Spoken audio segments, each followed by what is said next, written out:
don't forget this is the guy that was willing to lie about video games too. Yeah. No, I think it's a huge deal, and especially in the form that he did it. Because it was just so egregious. And I went back and watched a clip. It's on the most popular podcast in the world. And it's, I think, in the first 10 or 15 minutes of that. It's immediate. It's the first thing to talk about. Yeah. And now, whether that was set up by Elon, I don't know, or Rogan, or it was intended to be talked about. Either way, it was brought up, and it was very clear that he was dishonest now with the whole thing, which is, it's ridiculous. And I understand your joy from seeing this because it's just blatant exposure. And I hope I said this on the phone to you last night, I really hope this isn't something that's glossed over, because this is very important. He's an incredibly influential person, arguably one of the most influential people in the world right now. Top 5, top 10, something like that. Like, the guy has insane power, and that's terrifying when you think about that.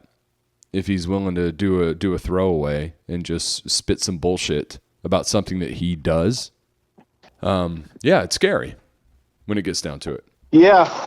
And by the way, other friends I talked to are getting it too, but I don't think they're getting the whole collective picture, which I think you're the best so far. If anyone I've talked to you getting it, is it's all these things compounded. It's a half trillionaire, has the most sophisticated space program in the world, who has the most successful car company in the world, who has the largest speech platform in the world.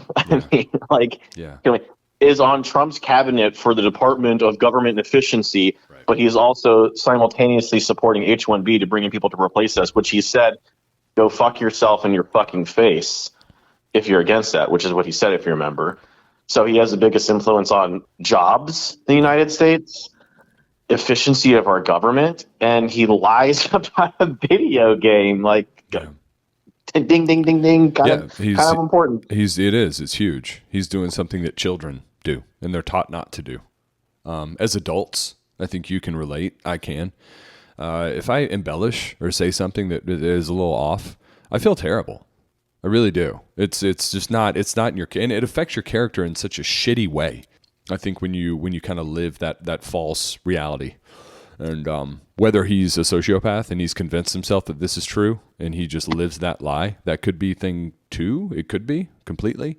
I don't know. It's weird, man. It's really, really bizarre. And I don't know. Have you heard, has Rogan gone back on and addressed this? Because I know they're tight, but fuck. No, I've been kind of, I guess I will say it's moderately pathetic, I guess. Yeah. I've been very closely, tracking everything. No, this hasn't been. Yeah. Talked about again. No. Well, he should. He really should, because it's something they should both be ashamed of if it doesn't get addressed. Okay. I don't have a shit ton of time here. Did you see this movie in theaters when it came out? I did not. I was doing I want to see a blacklist of screenwriting movies, and I saw this was on it, and then I watched it. Oh, this is a blacklist movie.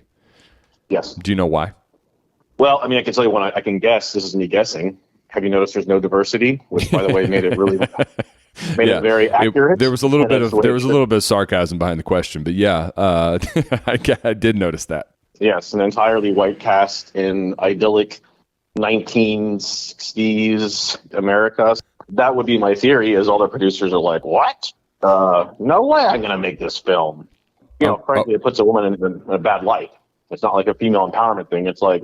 Yeah, vulnerability. She was not a nice person. She wasn't. She had a fucked up story, like many of us do. And it was, but it was heartwarming as a whole, Saving Mr. Banks. I didn't know the title. I didn't have that connection to Mary Poppins, Mr. Banks, who's obviously the banker dad in Mary Poppins, the movie, which is related to the story of this woman and her father, who was a banker himself, had an alcohol problem, and she had a lot of inspiration for writing what she wrote. And I guess Walt Disney was completely in love with the book, Mary Poppins, as were his daughters, and he was dead set on making this a film. And that's essentially kind of the premise in a nutshell. It harkened back to the glory days of cinema, and it was such a cool glimpse into that window of time when these really special works of art were coming out and being produced and being put together. And I think the execution was flawless here. I loved seeing kind of what California was back in that time. I think Tom Hanks' representation of Walt Disney was completely on point. It'd be really interesting to know if Walt was actually kind of like this. I would assume they did a lot of research and they knew how he was. They probably had people who were alive that could attest to interacting with him and seeing him in his element. And he was a pretty charismatic, joyful man, kind of what you would imagine a man who grew this empire to be what it is. And Emma Thompson was incredible in this role. She was just painfully frustrating and annoying for so much of it, but you could tell that there was heart there. And there were moments, at least for me, where you had to empathize with her and what she became and how she was trying to live and survive as an adult and deal with her works of art. I mean, essentially, Mary Poppins was her Mickey Mouse, and she had to come to terms with what it was going to become once it was in the hands of Disney and what he was going to turn it into. I didn't expect to get emotional during this, but it got me at the end when she's in the theater watching it, which I did a little bit of research after I finished this movie, and I did realize that P.L. Travers wasn't a huge fan of the film and wanted to distance herself from it. So that took away a little bit from the emotional impact of that scene, knowing that that's probably not how it went down in Grauman's Chinese theater there in the 60s. But other than that, this movie was pretty flawless, man. It was great. It was just comfortable. I'd love to watch this again. It's a great movie to just bundle up on the couch and stare at. And take the emotion in because it's all there. It checks all the boxes. Well, you're missing the most important part. Why I even picked it. What made me pick it? Because after seeing that terrible display of the Penguin and thinking of Colin Farrell, who actually did a pretty good job in that movie or show, I wanted you to see Colin Farrell. What do you think about him? He was good. The guy is just insanely talented. He was good. He's a fun-loving dad. He did the British accent well. We all know Colin is Irish. And you think about that switch up, it's pretty impressive from a performance standpoint. He was good. For me, it wasn't the standout performance of the movie. I think it was Emma Thompson. And again, I really, really liked Tom Hanks. I thought Paul Giamatti was great as the driver. He had a lot of heart and soul. And I was really impressed by Jason Schwartzman, BJ Novak, and Bradley Whitford, who Bradley Whitford, I don't know if you remember, is the kind of the lead bad guy. I think his name's Eric in Billy Madison. So I always think of that movie and that character whenever I watch him in anything else. But they were cool in this. I kind of imagined the whole pre-production element going that way with characters like these, and I thought that was cool. Yeah, but Colin Farrell was good. It wasn't a Colin Farrell show, in my opinion. I just liked him because he played it so well. He has this angst and earnestness that he's trying to outrun his own addiction by being really earnest. And I've met people like this. You know, they're like really like, yeah, come on, let's go have fun. Come on, let's have fun. No, don't be doing that. Let's have fun. And you're like, this guy's a drug addict. Like, he's a total drug addict. Like, you can tell there's something wrong. You feel bad because you're like, God, he's trying to outrun his own addiction. You can just tell he is. Well, he's also in that constant mode of escapism. You can tell how fun-loving he is. He always tells her to use her imagination, and there are people like that. And he, unfortunately, with timing, lived in that time where you had to be very serious, and things were hard, and the Great Depression was just around the corner. It's interesting to think about that, how you had to take yourself so much more serious then than you do now. In order to make a living and have a family. And sure, there are a lot of people that are just wired like that, but this guy, and I'm sure there are a lot of free thinkers, I guess you could call it, that existed in those times, that their only escape was in the bottle. Because what else do you do to kind of, satisfy that craving and that need for something outside of your own little reality that you don't find very interesting? Well summarized, though. You're taking all the things I was going to say and saying them better.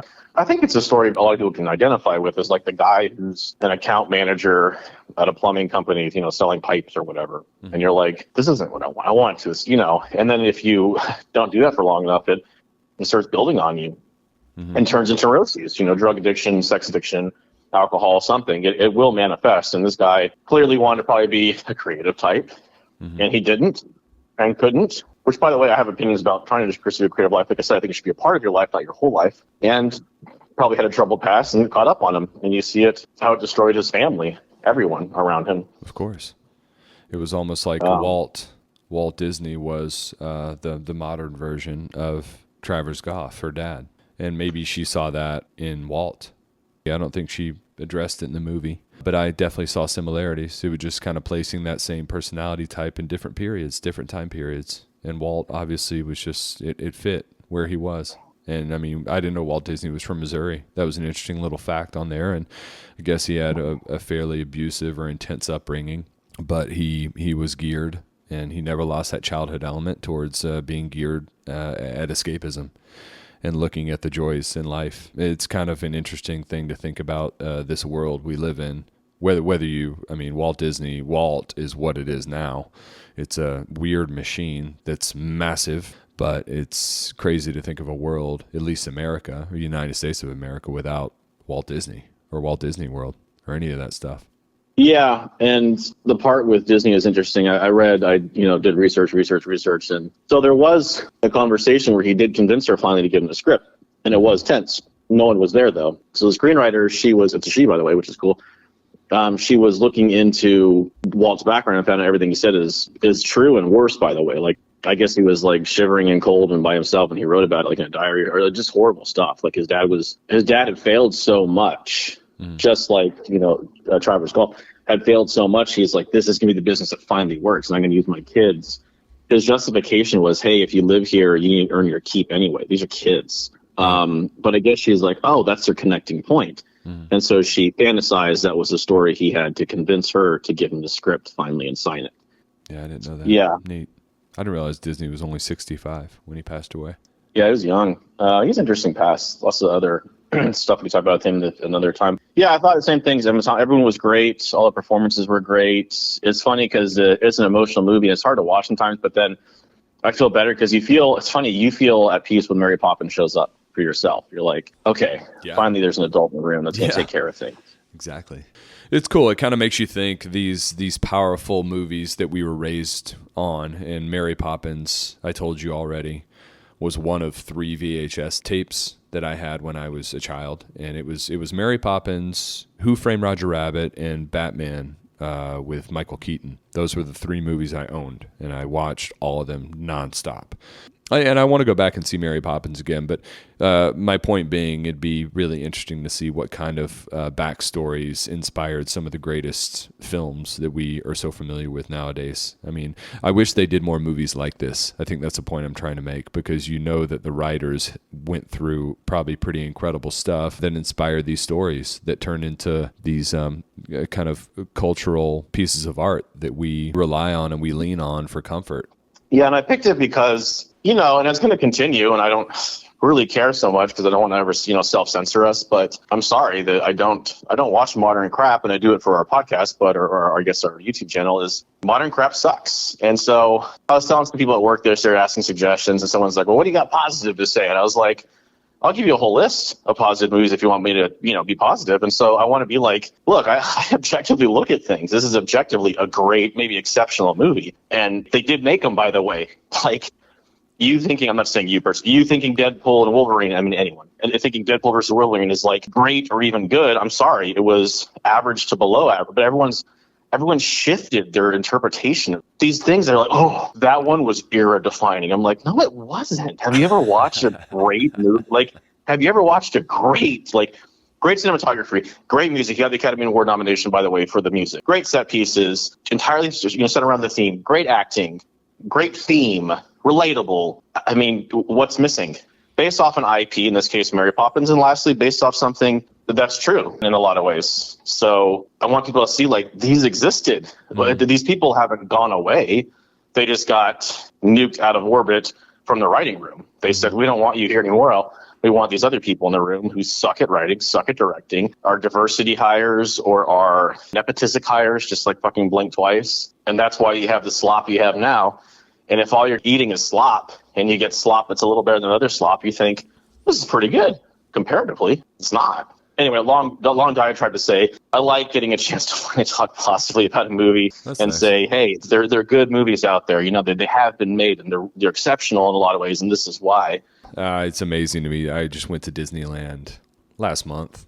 And it's just incredible to think that this has been around for so long, this theme park. I think Disneyland's the original. Well, I'm 99% sure it wasn't the one in Orlando or overseas. But yeah, it's a place, whether you like it or not, obviously it's insanely popular. I mean, dude, so now at Disney, you have to reserve your day. You can't just buy a ticket and go. You have to pick your day ahead of time because the park fills up and it gets at capacity.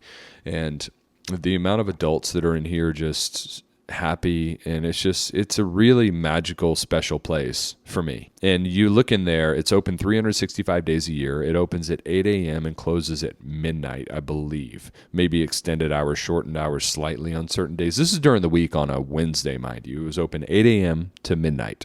And it's immaculate. The place is fucking perfect. It's flawless. You look at every attention to detail in this park, and there's no mess up. There's no one tagged anything. There's not gum stuck anywhere. It is flawless.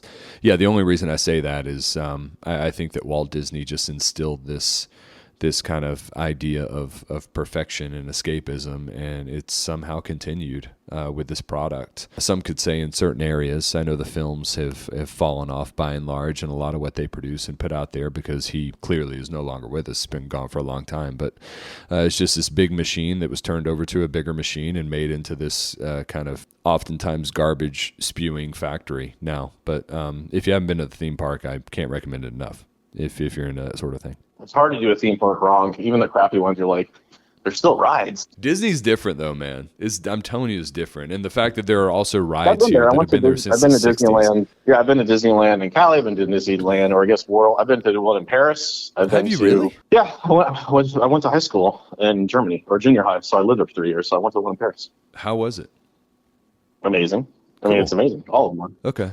Anyway, the movie, I'm glad you liked it. Want to have something positive for us to chomp on, because I do like a listener podcast, and I'm not going to change because I want to be true to our listeners, right? Yeah. But Nosferatu, Penguin, I'm going down a negative spiral here. I got to bring something out where people can see that I'm not just like a naysayer about everything. There is some that are great. So I thought this was great. I give it an 8.7. I'm 8.3. Yeah. 8.3. Yeah. And again, to go back, I hate wasting our time on shitty movies or things. There's that element of hope in me when I go to the theater, which I saw Wolfman last night, that something's going to be really good and just catch me off guard, which Strange Darling did. That was the last one in the theater that I really enjoyed. And we'll skip Wolfman, just for the record. I'm not going to watch it. Out of 10, how was it? I actually was entertained the whole movie. I thought it was good. It was a cool take on that story. It was pretty cut and dry, simple. The cinematography was really nice. Christopher Abbott, I really like that actor. He did a great job as a lead. And Julia Garner was in Ozark. She's really good too. It was good. I would give it a 6.9, I think, 6.8.